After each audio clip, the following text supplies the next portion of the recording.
Students, आप सबका स्वागत है आपके अपने YouTube चैनल पे। और आज हम इस वीडियो में बात करने वाले हैं अपने नेक्स्ट वीडियो से आगे। और प्रोबेबिलिटी के ऊपर यानी प्रायिकता के ऊपर आपको एक वीडियो मिल चुका है। आज हम बात कर रहे हैं पार्ट 2 पे। और अपना सेक्शन ए चल रहा था 1 मार्क्स के क्वेश्चन, वो भी मल्टीपल चॉइस वाले। ठीक है, तो हमने लास्ट वीडियो तक कितने क्वेश्चंस कवर कर लिए थे? 10 क्वेश्चन उसमें कवर कर लिए थे। आज इस वीडियो में हम आगे लेंगे क्वेश्चन नंबर 11 से। तो बिना टाइम वेस्ट किए करते हैं आज का वीडियो स्टार्ट। तो आज का जो पहला क्वेश्चन है वैसे क्वेश्चन नंबर है 11। क्वेश्चन नंबर 11 आपका है। और क्वेश्चन नंबर जो 11 है उसमें आपको गिवन है P A upon B is equal to P B upon A। और 4 ऑप्शंस आपके सामने हैं, 4 ऑप्शंस आपको गिवन है और कह रहा है कि इसमें से कौन सा सही है ये आपको बताना है।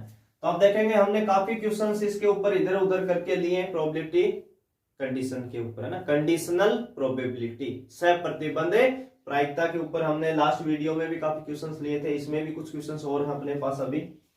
तो P A upon B equal to क्या गिवन है? P B upon A। तो बहुत ही आसान क्वेश्चन है, बस आपको फॉर्मूला यहाँ पे पुट करना है। क्या रखना है? फॉर्मूला। तो देखो A अपॉन B का फॉर्मूला क्या होता है? कंडीशनल प्रोबेबिलिटी का सबको पता है, P A intersection B upon P B। B upon A का क्या होता है? यहाँ भी A इंटरसेक्शन B, इसमें तो कोई चेंज होता है नहीं, आपको सबको पता है। और यहाँ नीचे A है तो क्या आ जाएगा? A आ जाएगा। तो P इंटरसेक्शन B से P इंटरसेक्शन B क्या हो जाएगा? कैंसिल। अगर हम क्रॉस मल्टीप्लाई करेंगे तो ये इधर 1 से ये इधर 1 से, तो क्या आ जाएगा आपके पास? P A is equal to P B।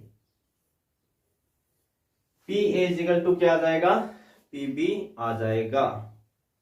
ठीक है, तो कौन सा ऑप्शन सही हो जाएगा इसके हिसाब से? P A is equal to P B।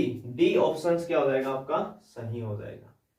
इसके अकॉर्डिंग कौन सा ऑप्शन सही होगा? D। ठीक है, तो इसी में हम अगला क्वेश्चन नंबर 12।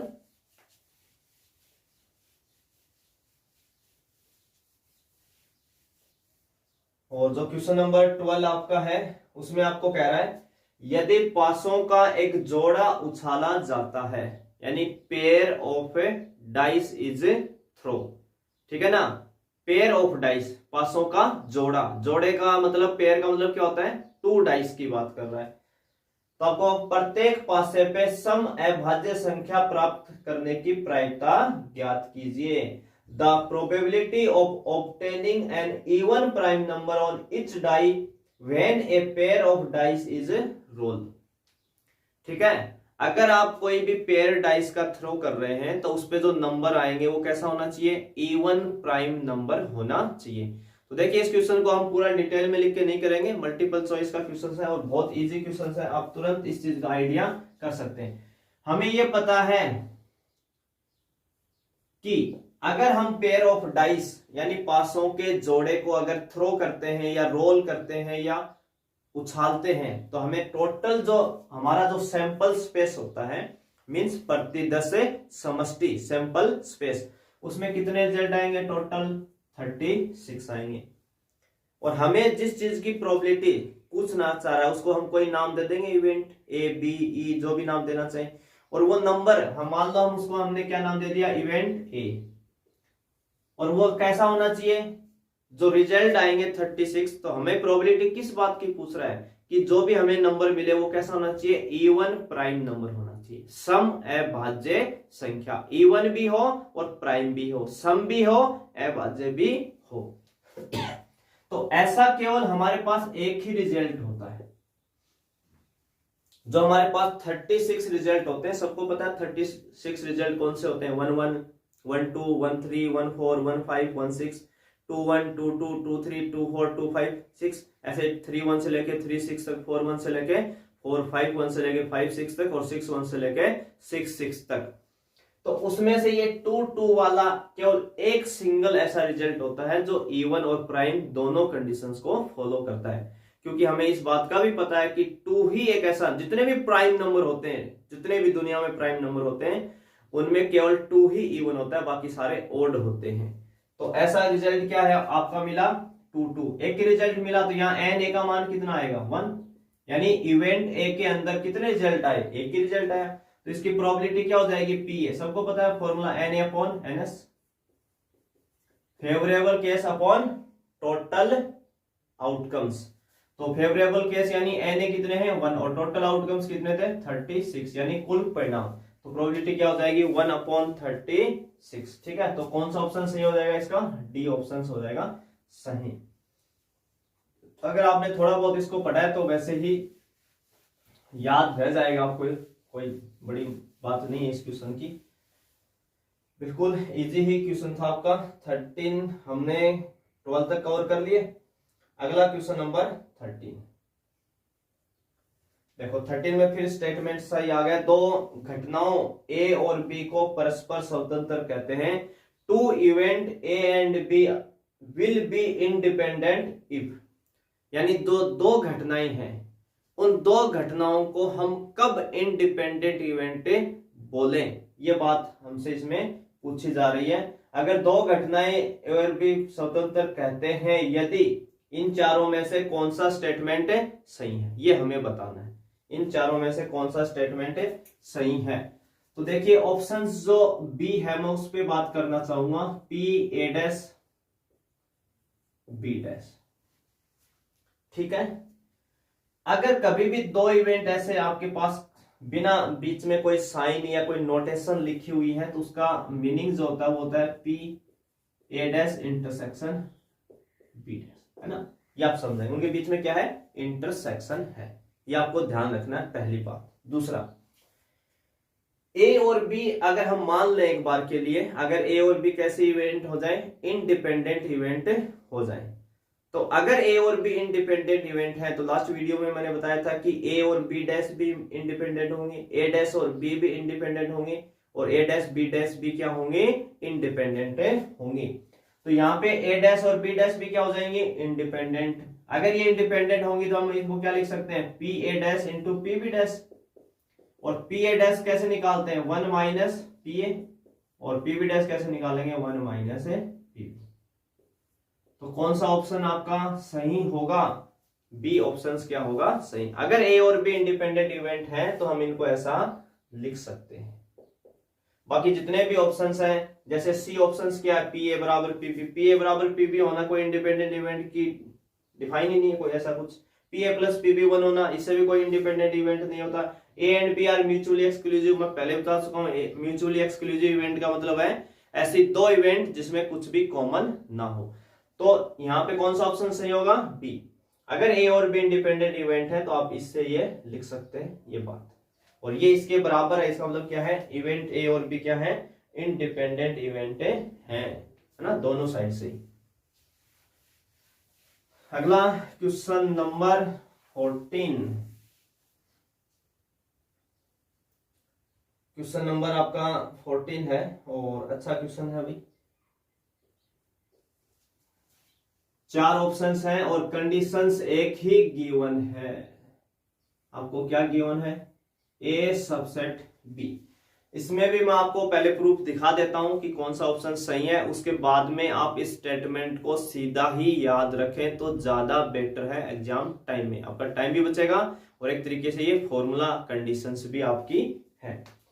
तो आपको बस इतना ही गिवन है कि A and B are two events such that A subset B and PB is equal to not zero. PB is equal to not zero. जो इंग्लिश मीडियम में टाइप है उसमें ना पी टाइप नहीं है, तो वो हिंदी मीडियम से ऊपर आप देख लेंगे, PB is equal to not zero है, ना कि B is equal to not zero. ना क्या लिखा हुआ है इसमें, B is equal to not zero, उसकी जगह करेंगे PB is equal to not zero. Then which of the following is correct. ठीक है, कौन सा स्टेटमेंट सही है। तो देखिए A subset B, A subset क्या है, बी है। ये बस इतना ही गिवन है हमें, तो फिर पूछ रहा है कि कौन सा स्टेटमेंट सही है। तो हमने लास्ट वीडियो में कंडीशंस काम में ली थी कि अगर A intersection B is equal to क्या आ जाए, ए, तब हमने वहां उल्टा यूज लिया था। अगर A intersection B is equal to A आ जाए तो हमने क्या लिखा था, ए सबसेट बी। आज हमें कह रहा है कि ए बी का क्या है, सबसेट है। सबसेट का मतलब उप समुच्चय, ए के सारे एलिमेंट किसके अंदर है, बी के, तब हम बोलते हैं ए बी का क्या है कि सबसेट है। तो A intersection B is equal to कितना हो गया, ए हो गया। ये बात हम लिख सकते हैं अगर ए बी का सबसेट है तो, और ये आपको गिवन है कि ए तो बी का क्या है, सबसेट है। तो A intersection B is equal to क्या आ जाएगा, ए आ जाएगा। अगर हम इसको दोनों साइड P का यूज कर ले ना, प्रोबेबिलिटी लगा दे दोनों साइड, तो P A intersection is equal to कितना आ जाएगा, PA। इसको हम बोलते हैं यहाँ पे एक बार इक्वेशन फर्स्ट। तो PA intersection B is equal to कितना आ जाएगा, PA। वहां भी यही कंडीशन थी, हमने P से P कैंसिल किया था दोनों साइड, है ना, उसका एकदम उल्टा चल रहे हैं। अब हम यहाँ पे यूज ले रहे हैं A upon B, conditional probability का फॉर्मूला, सप्रतिबंध प्रायिकता का। तो ये हमें आता है A अपॉन B का, तो क्या होता है formula, PA intersection B upon PB, upon में कितना आ जाएगा, PB। और ये हमने पहले ही निकाल लिया है कि PA इंटरसेक्शन B जो किसके इक्वल है, PA के। PA इंटरसेक्शन B किसके इक्वल है, PA के। तो यहां आप क्या लिख सकते हो, इक्वेशन फर्स्ट से PA और नीचे आपका PB है। इसको हम क्या देते हैं, इक्वेशन सेकंड। क्या देते हैं, इक्वेशन सेकंड। तो PA upon B equal to क्या गया, PA अपॉन PB। इसके अलावा हम एक कंडीशन और भी जानते हैं, we know that PB less than equal 1। कोई भी इवेंट है उसकी जो प्रोबेबिलिटी है वो 0 से 1 के बीच में होती है, यानी 0 less than equal PA less than equal 1, यानी 1 से तो हमेशा क्या रहेगी, लेस देन इक्वल ही रहेगी। ये हम सबको पता है। किसी भी इवेंट की जो प्रोबेबिलिटी है वो लेस देन इक्वल क्या होगी, 1, और 0 से क्या होती है, ग्रेटर देन इक्वल, या तो 0 से बड़ी, 1 या 1 से छोटी। तो इतना तो कन्फर्म है कि PB हमेशा क्या रहेगा, लेस देन इक्वल 1 रहेगा। अगर इस PB का हम उधर डिवाइड कर दें, उधर डिवाइड, तो पीछे क्या बचा, इधर 1, less than equal 1 upon PB। और इसको पलट के इधर लाएंगे तो 1 अपॉन PB क्या बोल सकते हैं, ग्रेटर देन इक्वल 1, ऐसे लिख सकते हैं। ये वैल्यू पहले लिख दी, इसको बाद में लिख दिया, बस इतना ही किया है। बोथ साइड किसका मल्टीप्लाई कर दें, PA का, तो इसको PA अपॉन PB बोलेंगे, और ये कितना हो जाएगा यहाँ पे PA, है ना। बोथ साइड किसका मल्टीप्लाई कर दिया, PA का। ठीक है। अब कई सोचेंगे सर देखो साइन तो यहाँ इक्वल का है ही नहीं, आप गुणा भाग कर रहे हैं दबा के, बिल्कुल तो है ना, मैंने पहले भी लास्ट वीडियो में बताया था, हम प्रोबेबिलिटी में हमें पता है प्रोबेबिलिटी हमेशा पॉजिटिव होती है, तो कोई दिक्कत ही नहीं करेगा। नेगेटिव हो तो पंगा होता है, पॉजिटिव में तो कोई पंगा ही नहीं। और इस बात की तो 100% गारंटी है कि P ऑलवेज पॉजिटिव, नेगेटिव तो कभी हो ही नहीं सकता।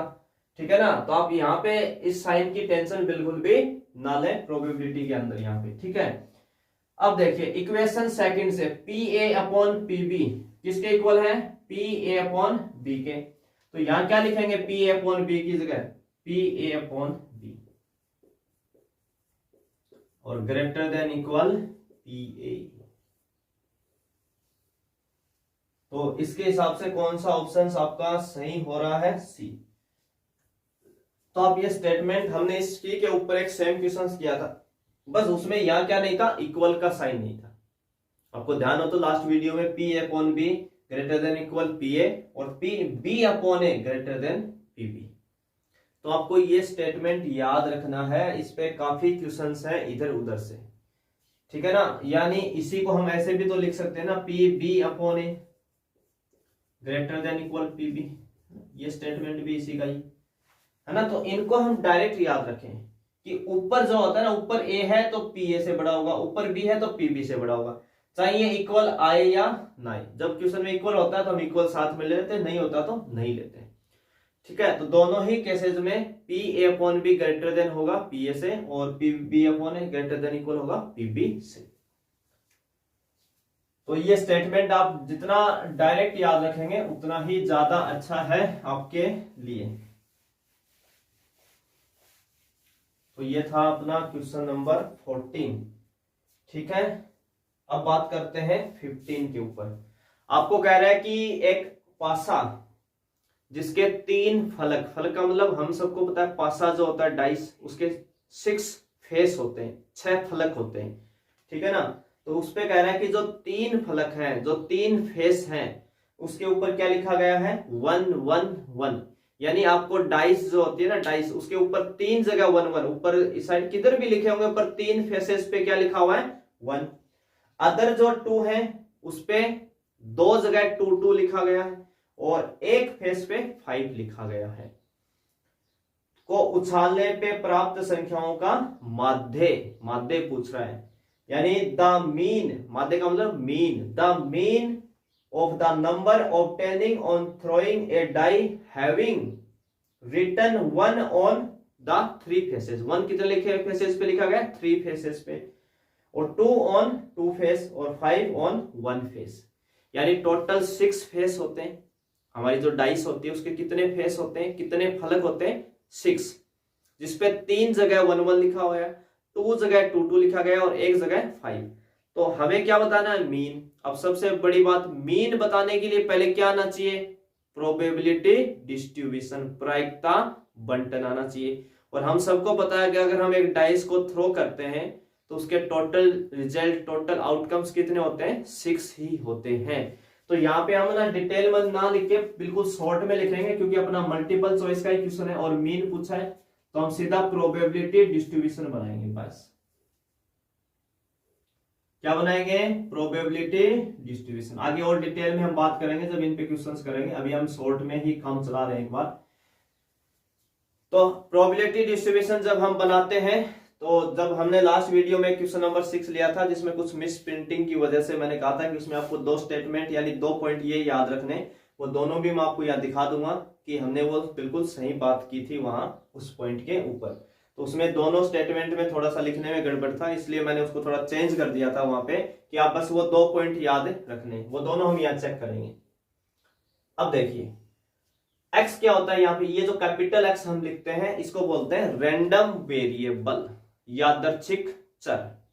हर क्वेश्चंस में आपको जो प्रोबेबिलिटी डिस्ट्रीब्यूशन बनाएगा वो बताता है, जैसे आप कॉइन को टॉस कर रहे हैं तो आपको बताएगा कि जो आपको प्रोबेबिलिटी डिस्ट्रीब्यूशन बनाना है वो हेड का यानी चित या टेल यानी पट का बनाना है ना। ऐसे डाइस थ्रो करेंगे तो बताएगा कि इवन नंबर का बनाना है, ओड नंबर का बनाना है, या ना कुछ कंडीशंस आपको देगा।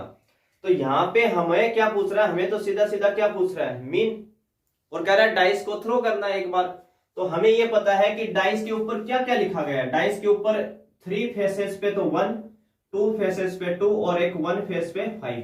यानी डाइस के ऊपर ओनली 3 नंबर हमारे पास, 1 है, 2 है और 5 है। वैसे नॉर्मली डाइस के ऊपर क्या होते हैं? 1 2 3 4 5 6 होते हैं, परंतु यहाँ पे आपको केवल 3 नंबर ही लिख के दिए अगले ने, 1 2 और 5। पर ये कह रहा है कि 1 जो है वो तो 3 फेस पे लिखा गया है, यानी 1 को 3 टाइम लिखा गया, 1 1 1 3 फेस पे अलग अलग। तो 1 के आने के चांस कितने हैं? 3 टाइम्स है, 3 टाइम 3 बार आ सकता है 1 1 आपका। तो टोटल कितने हैं? डाइस को हम थ्रो करते हैं तो टोटल रिजल्ट कितने होते हैं? 6 ही है। तो 1 के आने की px का मतलब क्या है?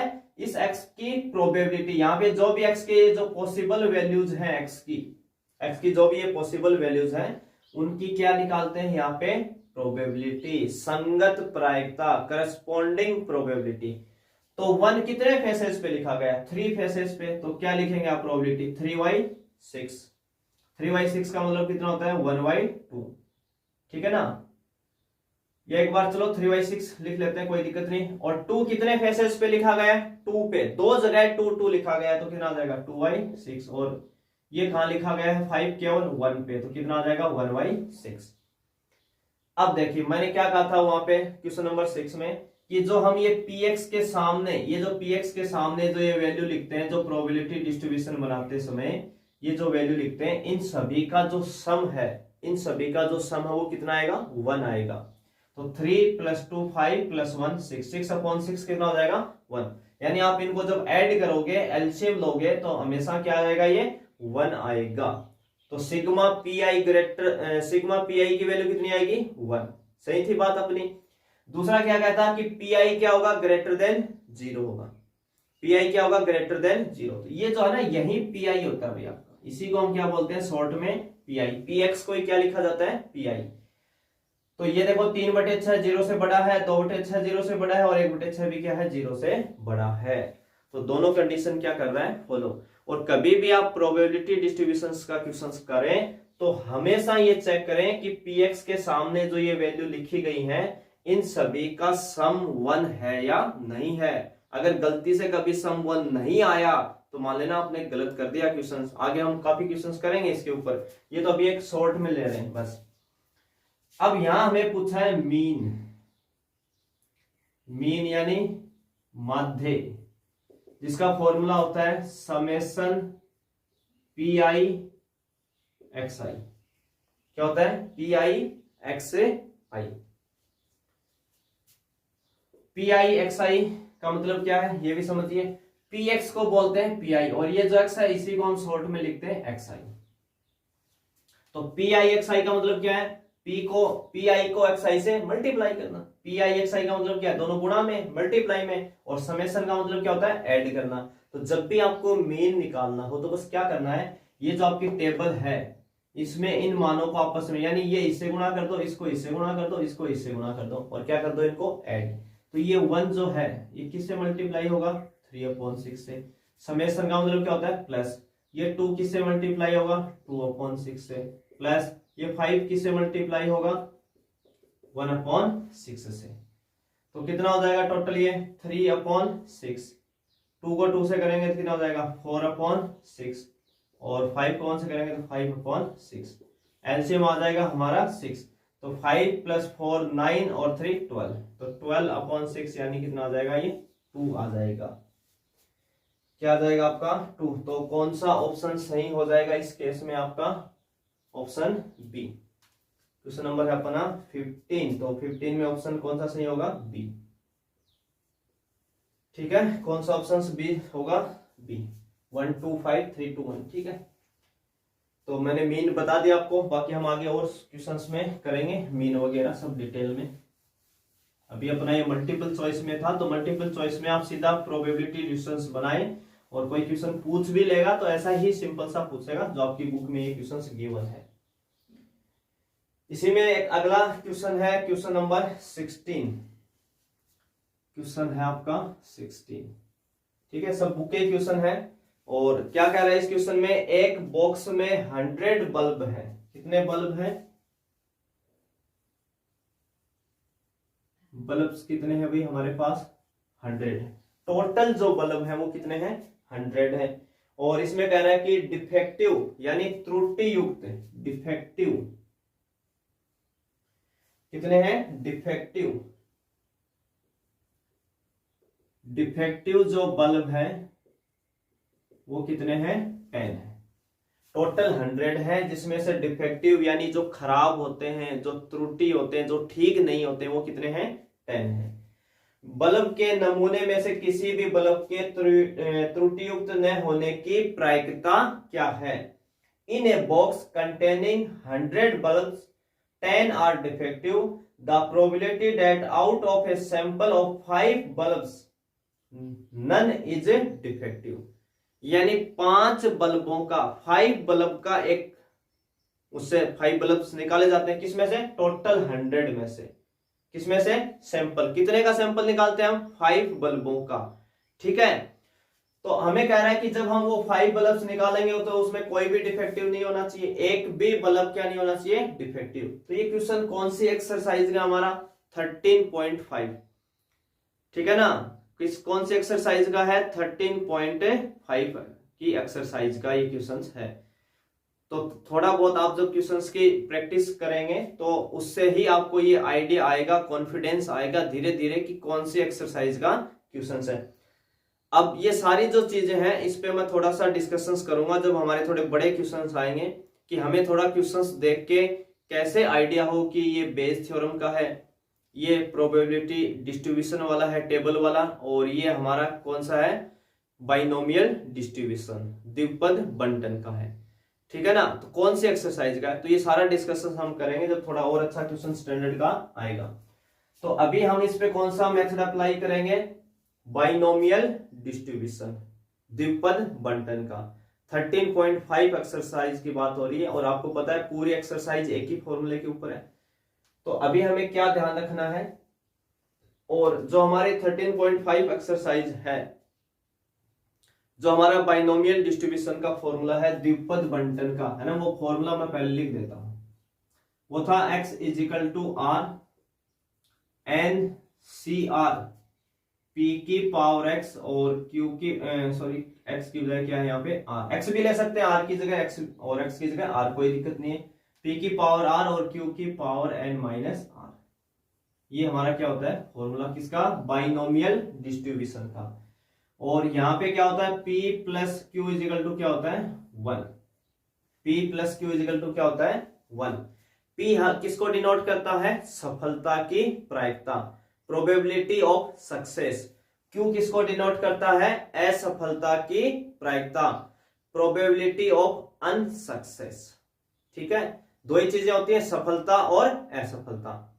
यानी बल्ब अगर त्रुटि युक्त आया तो उसको आप सफलता कह देंगे, नहीं आया तो असफलता कह देंगे। तो आप उल्टा भी उनको मान सकते हैं, वो आपके ऊपर है कि आप किसको सक्सेस बोलना चाहते हैं और किसको अनसक्सेस बोलना चाहते हैं। ये आपके ऊपर रहेगा निर्भर कि उसको आपको कैसे सॉल्व करना है। तो P क्या होती है, प्रोबेबिलिटी ऑफ सक्सेस, सफलता की प्रायिकता, और Q क्या होती है, प्रोबेबिलिटी ऑफ अनसक्सेस, असफलता की प्रायिकता। और दोनों का सम हमेशा कितना होता है, 1 होता है। तो ये देखो इस पूरे में एक तो P है एक Q है, R तो हमें क्वेश्चन में देगा कि आपको कितने पे वैल्यू निकालनी है, वो R हो जाएगा। और N क्या होता है, N हम N को कैसे सिलेक्ट करेंगे, अगर आप कोई भी कॉइन और डाइस के क्वेश्चंस की बात करेंगे, यानी सिक्का और पासा, डाइस और कॉइन, इस पे बात करेंगे, तो जितने टाइम्स आप कॉइन को टॉस करते हैं या डाइस को थ्रो करते हैं वो आपकी N की वैल्यू होगी। मान लो आपने कॉइन को 10 टाइम टॉस किया तो N की वैल्यू कितनी होगी, 10। और जब भी हमारे ये कोई बल्ब आ गया, कोई बॉल वाला क्वेश्चन आ गया ना, इनमें आप जितने बल्ब यानी जितने का सैंपल निकालते हैं, नमूना है ना, 5 बल्बों का निकाल रहे हो, 10 का निकाल रहे हो, वो क्या होगा, आपका N का मान होगा। ठीक है, तो यहाँ पे हम PQ सब शॉर्ट में लिखेंगे। तो सबसे पहले हमें किसका पता करना है, N का। किसका पता करेंगे, N। तो देखो N का मतलब क्या है, कितने बल्ब का सैंपल लिया गया है, यहाँ पे 5 बल्ब्स का, तो N की वैल्यू कितनी हो जाएगी, 5। P हमें पता है क्या होती है, प्रोबेबिलिटी ऑफ सक्सेस, सफलता की प्रायिकता। और हम सक्सेस यहां किसको बोल रहे हैं, जब हमारे पास क्या आ जाए, एक डिफेक्टिव बल्ब आ जाए। अगर हमारे पास कोई डिफेक्टिव बल्ब आता है, यानी त्रुटि युक्त बल्ब आता है, डिफेक्टिव खराब आता है, तब हम क्या मानते हैं, उसको सक्सेस बोलेंगे। तब क्या बोलेंगे, सक्सेस। तो यहां P क्या होती है, प्रोबेबिलिटी ऑफ ए सक्सेस। और सक्सेस हमें कब मिलेगी, जब क्या आएगा हमारे पास, डिफेक्टिव बल्ब। तो कितने हैं डिफेक्टिव बल्ब, 10, तो 10 आ सकते हैं। और टोटल कितने, 100, तो 10/100 कितना हो जाएगा, 1/10। और Q निकालने का फॉर्मूला होगा हमेशा 1 माइनस P। 1 में से P को माइनस कर देंगे तो कौन आ जाएगा, Q, क्योंकि दोनों क्या होते हैं 1, P प्लस Q कितना होता है 1। तो Q में से 1 में से P को माइनस कर देंगे तो क्या आ जाएगा, Q आ जाएगा। तो 1 माइनस 1/10 यानी कितना हो जाएगा, 9/10। इसमें हम हमेशा हमारा जो x होता है, जिसको हमने क्या बोला था, रैंडम वेरिएबल, इस x को हम मानते हैं। तो यहां पे x किसको मानेंगे, number of defective bulb, number of defective bulb. Question multiple choice का है तो हमें ये चीजें इतनी नहीं लिखनी है। जब हम बड़े क्वेश्चंस करेंगे 4 मार्क्स में तो ये सारी चीजें डिटेल में लिखेंगे। फिर भी मैं यहाँ बहुत सारा लिखवा रहा हूँ चीजों को ताकि समझ में आ जाए। एक बार आपको मेथड समझ में आ जाएगा तो फिर आप जल्दी जल्दी कर पाएंगे। इन चीजों को आपको लिखना नहीं है, सीधा यहीं से PQ सब लिखेंगे डायरेक्ट। ये हमारा बाइनोमियल डिस्ट्रीब्यूशन के फॉर्मूला था। N क्या बताया था, जितना आप सैंपल लेते हो बल्ब्स का या कोई भी बॉल्स का, कितनी चीजें आप निकाल रहे हो उससे। तो यहाँ 5 बल्ब्स का सैंपल ले रहे हैं तो N की वैल्यू 5। P क्या होती है, प्रोबेबिलिटी ऑफ सक्सेस। और हमने सक्सेस किसको बोला, जब हमारे पास डिफेक्टिव बल्ब आ जाए। तो डिफेक्टिव बल्ब कितने हैं, 10, टोटल 100। तो इसकी प्रोबेबिलिटी कितनी आ जाएगी, 1/10। Q की वैल्यू जब भी निकालनी है तो 1 में से P को माइनस कर दो, तो 1 माइनस 1/10 कितना हो जाएगा, 9/10। और x क्या होता है, नंबर ऑफ डिफेक्टिव बल्ब, यानी जिसके बारे में आपसे पूछता है उसको आप हमेशा x डिनोट कर देंगे। कोई बल्ब की बात है तो बल्ब ले लेंगे, कोई भी हेड और टेल की बात है तो number of head, number of tail ऐसे ले लेंगे। कार्ड की बात करेगा तो कोई कार्ड का ले लेंगे, या नहीं हमेशा आप क्या लिख देंगे, नंबर ऑफ सक्सेस। जब कुछ समझ में नहीं आए तो x को क्या मान लो, नंबर ऑफ सक्सेस, सफलता की संख्या।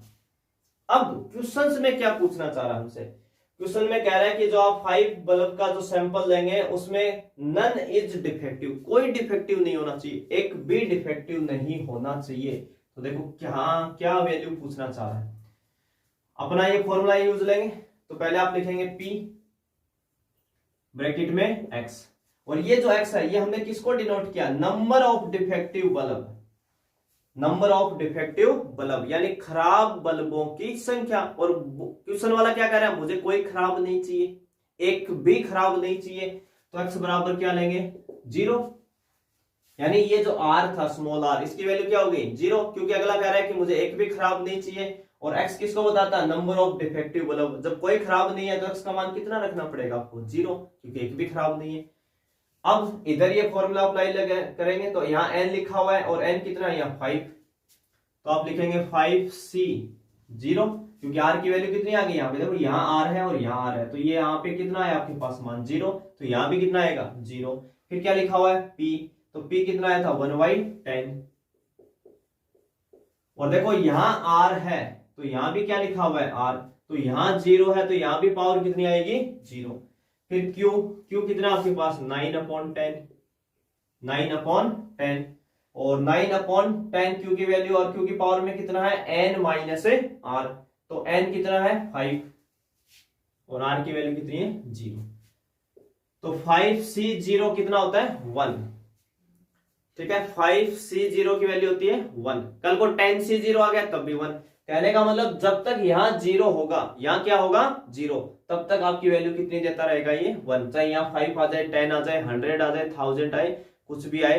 तो ये एक अपना फॉर्मूला होता है NC0 1 और NCNB 1, है ना, कॉम्बिनेशन। ये सारी चीजें हम 11th में पढ़ते हैं, आगे जब हम बड़ा क्वेश्चंस लेंगे तो वहां थोड़ा सा डिस्कशन इन चीजों पे करेंगे कि इनको भी कैसे सोल्व करते हैं। अगर ये चीजें किसी को नहीं आती हैं तो आप कमेंट करके मुझे जरूर बताना कि हम इन पे डिस्कशन करें या नहीं करूं मैं इसके ऊपर, क्योंकि ये मैं मान रहा हूं कि आप 12th में आ गए हैं तो इतना तो आपको आइडिया होगा ही कि NC0 भी 1 होता है और NCN भी 1 होता है। तो 5C0 1 हो गया, 1/10 की पावर 0 भी कितना हो गया 1, तो बचेगा क्या आपके पास 9/10 की पावर 5, तो ये आपका क्या हो जाएगा आंसर 9/10 की पावर 5। तो कौन सा ऑप्शन सही हो जाएगा इसके हिसाब से, सी ऑप्शन हो जाएगा सही। तो ये अपना क्वेश्चन था 13.5 एक्सरसाइज के ऊपर बाइनोमियल डिस्ट्रीब्यूशन द्विपद बंटन के ऊपर। ठीक है, आगे जब और क्वेश्चंस हम इस पे लेंगे तो थोड़ा और डिटेल में बातें करेंगे, क्वेश्चंस आपको समझ में आ जाएंगे सारे। अगर कोई दिक्कत आ रही है तो आप कमेंट करके जरूर मुझे बताना, ताकि हम थोड़ा सा मैं उसमें और सुधार कर लूं। ठीक है, तो आज इस वीडियो में हम लेंगे इतने ही क्वेश्चंस, नेक्स्ट वीडियो में और अच्छे अच्छे क्वेश्चंस हम कवर करेंगे। ठीक है, तब तक आप सभी का एक बार फिर से धन्यवाद।